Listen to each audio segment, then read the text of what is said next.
Buenas tardes, me corresponde hablar sobre metabolismo óseo en enfermedades digestivas. En realidad este es un tema muy amplio y voy a tratar de resumir porque abarca muchas patologías tanto del tubo digestivo como a nivel hepático. Por lo tanto, las preguntas que puedan aparecer las podemos discutir el día sábado en la sesión de preguntas. Les menciono el ciclo de remodelación porque esto es muy importante recordarlo, ya que la mayoría de las patologías digestivas, si no es por decirlos todas, que tengan efectos sobre el hueso, tienen que ver con distintos compromisos a nivel del ciclo de remodelación. Esto es para recordar entonces todas las citoquinas que están involucradas en este proceso, así también como la osteoprotegerina que cumple un rol importante regulando la acción de los osteoclastos.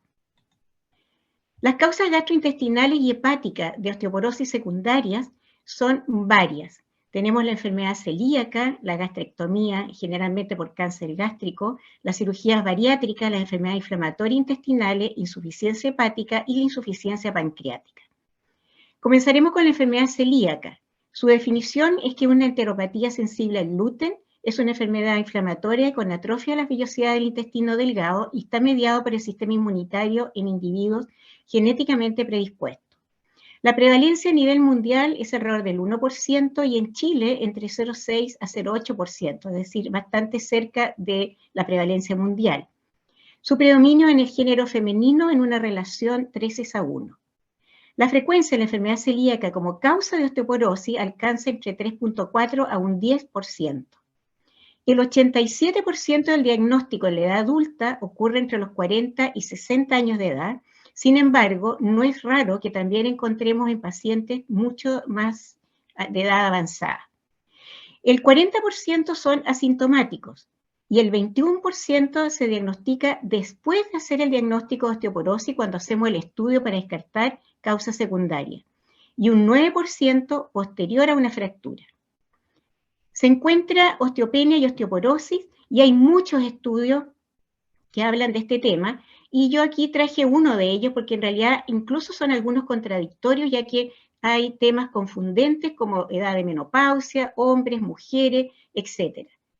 En suma, podemos decir que osteopenia se presenta en mujeres alrededor de 33% y en hombres 66%, osteoporosis en mujeres un 20,6% y en hombres 16,6%. Es decir, los hombres tienen más osteopenia y las mujeres tienen, podríamos decir, más osteoporosis.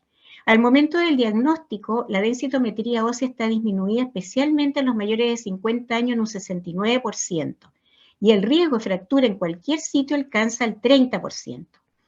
Osteomalacia, no hay estudios de prevalencia en enfermedad celíaca. Se menciona, pero no hay nada determinado hasta ahora, hasta la fecha.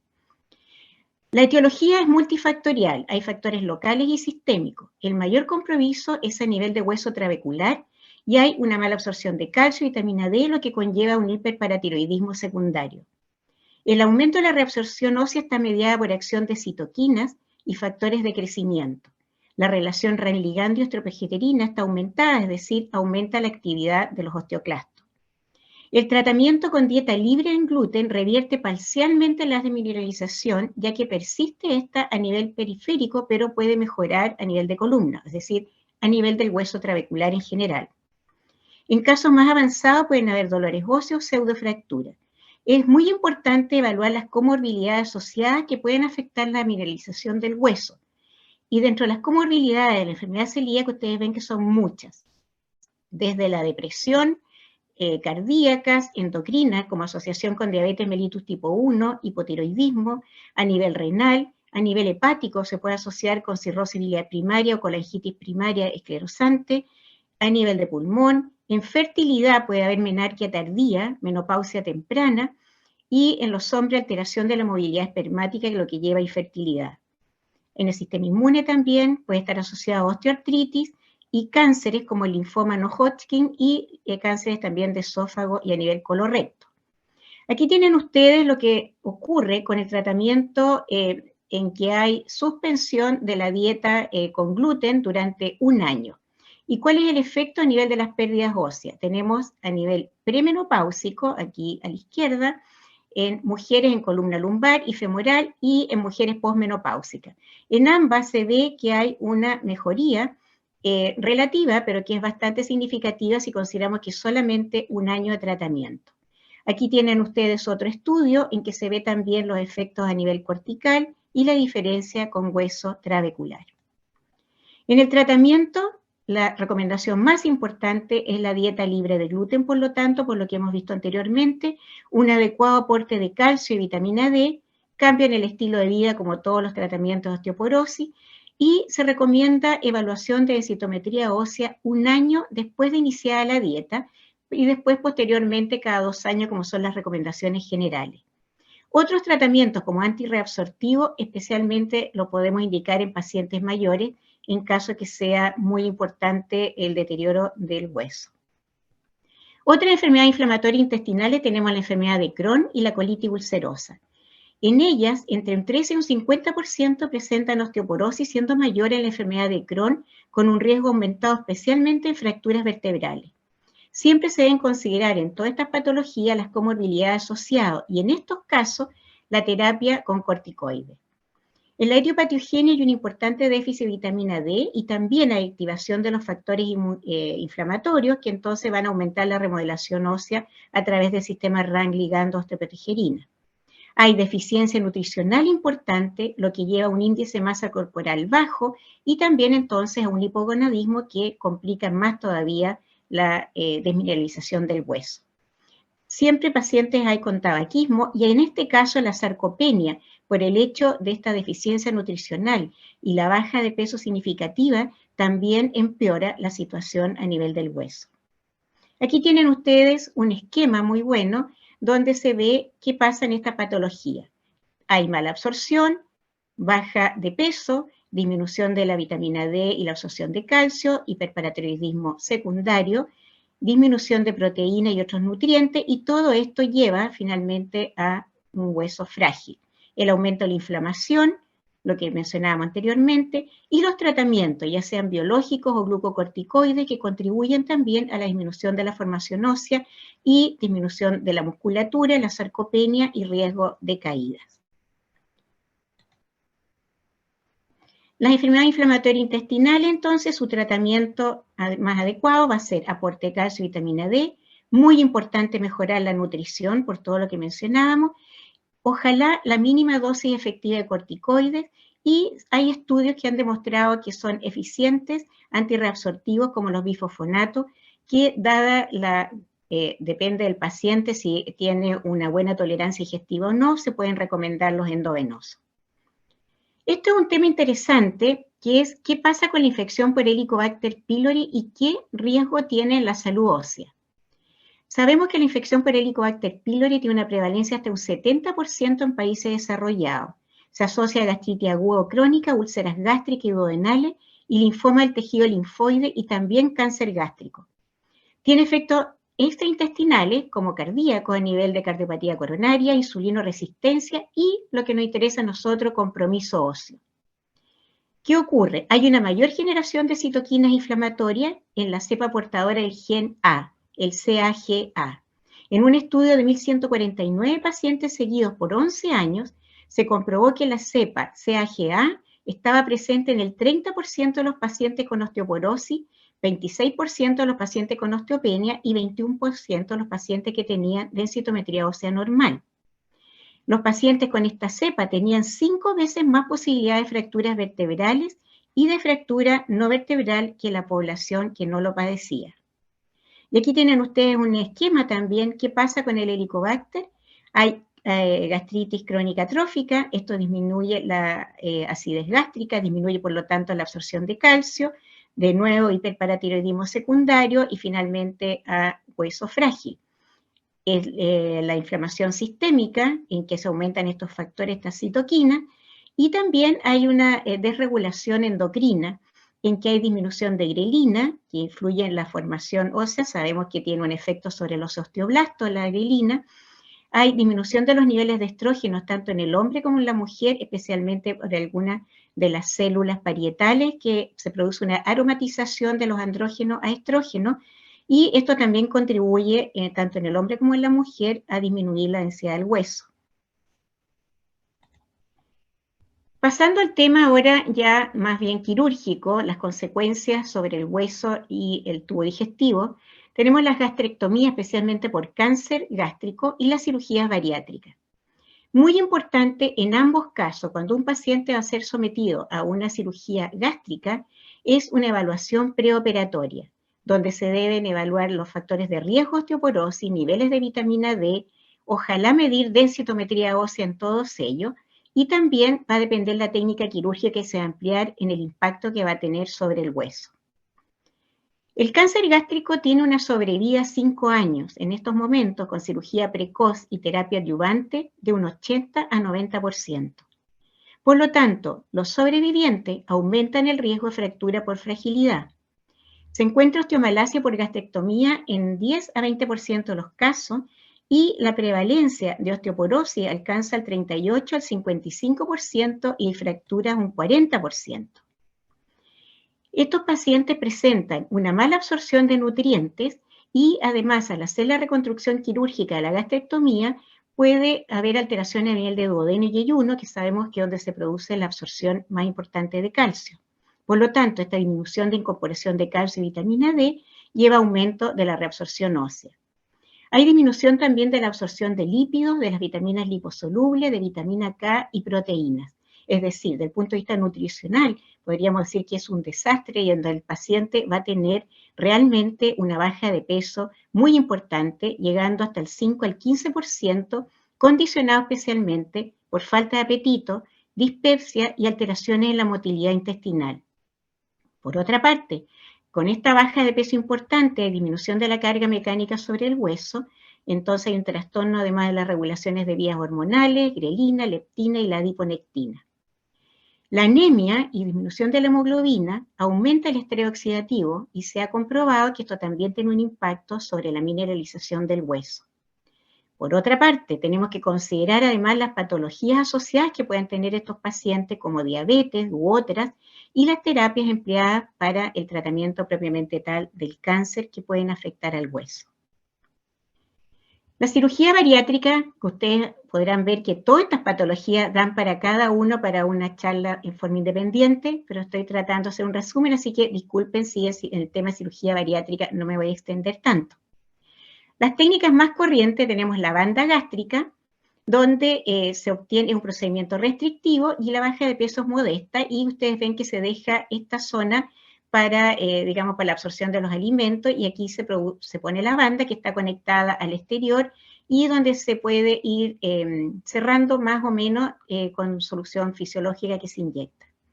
La gastrectomía en manga, que es el método que más empleado actualmente, reduce la ingesta de alimento y promueve saciedad al disminuir la grelina y aumento de la GLP-1, entre otras, y la pérdida de peso puede alcanzar a mayor del 50%. El bypass gástrico en IDRU es restrictivo con un componente mal absortivo en que hay también aumento de GLP-1 y las pérdidas de peso pueden ser importantes a un 70%. Por último, la derivación biliopancreático con cruce duodenal ya prácticamente se emplea mucho menos. Puede tener impacto en la baja de peso, pero sí tiene efectos de comorbilidades importantes. Entonces, aquí hay un esquema donde hay un resumen del compromiso óseo en cirugía bariátrica. Se sabe que luego de un año de la cirugía puede haber osteoporosis por bypass en un 24%, en manga gástrica un 18% y osteopenia entre ambos en un 3%. Aquí tienen ustedes los distintos componentes que llevan al daño óseo, que son múltiples. Dependiendo de la técnica, como las malabsortivas especialmente, es la que produce mayor problema. La disminución de peso que produce una disminución del estímulo, entonces, sobre el hueso, que se sabe que es importante, un paciente de más peso, uno de menos peso sobre la mecánica del hueso. Tenemos los efectos a nivel de grelina, de leptina, de disminución de conversión de testosterona a estradiol, también en la grasa, la influencia del sistema RAN-ligando también nuevamente, y la microbiota intestinal, entre otras. Aquí tienen ustedes algo bien importante, el cambio en el riesgo de fractura pre y post cirugía bariátrica según el sitio de la fractura. Un paciente obeso, antes de ser operado de cirugía bariátrica, tiene mayor riesgo de fracturas a nivel distal, especialmente, por ejemplo, a nivel de tobillo. Sin embargo, como ustedes ven, por ejemplo, en esta zona. Sin embargo, un paciente que es operado cambia este riesgo de fractura y pasa a ser parecido a los que sufre cualquier paciente con osteoporosis, predominando entonces en columna, en cadera y también en antebrazo distal. Por lo tanto, los pacientes obesos presentan riesgo de fractura preoperatoria que aumenta en el postoperatoria y este se mantiene en el tiempo a los 2 o 5 años. Luego viene una fase de estabilización y luego nuevamente un aumento a los 8 y luego a los 11 años. Esto en parte puede estar relacionado en el caso de las mujeres con la aparición de la menopausia. Recordemos que muchos de estos pacientes son menores de 50 años, son personas más jóvenes, no necesariamente son personas mayores. Las fracturas previas corresponden a zonas distales, como les decía anteriormente, y luego se homologan a los pacientes con osteoporosis. Las cifras del riesgo de fractura posterior a la cirugía, sin embargo, son contradictorios en todos los estudios, incluso hay discordancia entre los estudios, incluso los de últimamente realizados. En el postoperatorio se debe aportar citrato de calcio, vitamina D, proteína y todos los otros suplementos, zinc, como todos conocemos, para recuperar entonces la absorción de estos elementos. Debe evaluarse niveles de vitamina D, PTH y calcio urinario, entre los otros parámetros nutricionales, periódicamente. Y la densitometría ósea debe realizarse a los 2 años de la cirugía, justamente para prevenir esta caída en la densidad ósea. ¿Qué pasa entonces ahora con la enfermedad hepática y la osteoporosis? Las prevalencias. La enfermedad hepática crónica alcanza un 10 a 40% de osteoporosis, la cirrosis biliar primaria entre 20 y 32, la colangitis clorosante 15, la hepatitis no cirrótica VOC entre 10 y 30, la cirrosis hepática alcohólica entre 2 y 20. Después está la hemocromatosis y la enfermedad de Wilson, que son menos frecuentes. Las enfermedades hepáticas no colestásicas, especialmente el hígado graso no alcohólico, la esteatohepatitis no alcohólica, tienen 2.5 veces mayor frecuencia de fracturas por osteoporosis respecto a la población normal. Y en cuanto a fracturas vertebrales, especialmente periféricas, menos, y las enfermedades colestásicas también tienen un importante riesgo de fractura. No olvidemos que estos pacientes, muchos de ellos terminan en trasplante hepático y pueden llegar a presentar riesgo de fractura hasta en un 65% posterior al trasplante, ya que estos pacientes ya vienen con un compromiso óseo previo y este se va a acentuar posteriormente.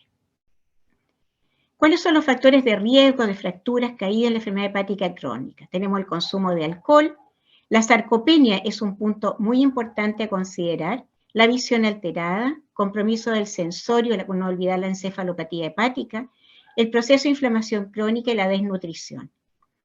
El tema de sarcopenia va a ser tratado posteriormente aquí en este congreso mucho más extensamente, pero podemos decir que en la enfermedad hepática hay factores importantes a considerar como la hiperamonemia, el trastorno nutricional muy deficiente en estos casos, la gluconeogénesis que se produce. Por otra parte tenemos que hay tóxicos como la bilirrubina, el alcohol, el hierro o el cobre en las enfermedades que son depositarias de este tipo de elementos, y todo esto alteran y activan estas citoquinas proinflamatorias que van a contribuir al proceso de sarcopenia. Debemos recordar de que se produce sarcopenia en la enfermedad hepática en alrededor del 20% de los casos, y en la cirrosis biliar primaria, que afecta predominantemente a mujeres, puede llegar hasta un 15%, lo que es muy significativo para el compromiso óseo en estos casos. En términos generales, las enfermedades hepáticas crónicas predomina la disminución de la formación ósea y aumento de bilirrubina, sales biliares y producción alterada de fibronectina que influye en la formación de osteoblastos. Aumento de la reabsorción ósea, especialmente la colestásica terminal y hepatitis viral y el hígado graso no alcohólico. Hay un desbalance, un desequilibrio entre RANK ligando y osteoprogesterina con aumento del RANK ligando soluble. Y esto es interesante porque se produce un aumento de la relación osteoprotegerina, RANK ligando soluble, en que aumenta a medida que mayor el compromiso hepático, aumenta los niveles de osteoprotegerina como en un intento de mejorar la calidad del hueso. Hay un aumento de la actividad de interleuquinas y del TNF-alfa en las inflamaciones crónicas. Por otra parte, debemos considerar que en el caso de la enfermedad hepática alcohólica, el etanol activa los osteoclastos a través de la inducción de la interleuquina 6 y el TNF-alfa. Por lo tanto, hay un hiperparatiroidismo secundario, alteración del eje hipotálamo, hipófisis, gónada, con un hipogonadismo, donde hay testosterona libre disminuida en los hombres en un 90% y el estradiol disminuido en mujeres. Puede asociarse también a un hipercortisolismo, disminución de IGF-1 y disminución de vitamina K. El tratamiento, bueno, no fumar. ¿Por qué puse esto? Porque muchos pacientes con daño hepático crónico, especialmente alcohólico, se asocia también al hábito de tabaquismo. Por lo tanto, ojalá tratar de evitarlo y hacer tratamientos para lo mismo. Una alimentación equilibrada. Sin embargo, esto podríamos decir que en el último tiempo, si uno conocía a los pacientes con cirrosis hepática de hace 30 años atrás, son distintos a los pacientes actuales. El paciente actual, podríamos decir que en cierta forma se alimenta mejor, tiene más acceso a las proteínas que los pacientes que veíamos nosotros hace 30 años atrás. La actividad física, el ejercicio es importante. Hay estudios que demuestran efectos favorables de los bifosfonatos y del teriparatide. Y cuando un paciente con daño hepático crónico presenta una fractura de cadera por osteoporosis, estos pacientes tienen un componente deleterio mayor. La morbilidad posterior a esta fractura, el tratamiento quirúrgico alcanza el 80% y la mortalidad perioperatoria hasta un 60%. El tratamiento definitivo en muchos de estos casos es el trasplante. En suma, podemos decir que las patologías digestivas y hepáticas son causa de osteoporosis secundaria. A pesar del impacto de ellas sobre el hueso, no están a la fecha adecuadamente estudiadas tanto desde el punto de vista epidemiológico como terapéutico con los medicamentos que se emplean para tratar osteoporosis. Considerando la mayor sobrevida de estos pacientes como con cáncer gástrico, así como la edades menores en que se realizan cirugías bariátricas o el uso de trasplante en patología hepática, en que tendrán mayor riesgo, más posibilidades y más tiempo de desarrollar compromiso óseo, es imprescindible que se tomen las medidas preventivas y terapéuticas adecuadas. Gracias.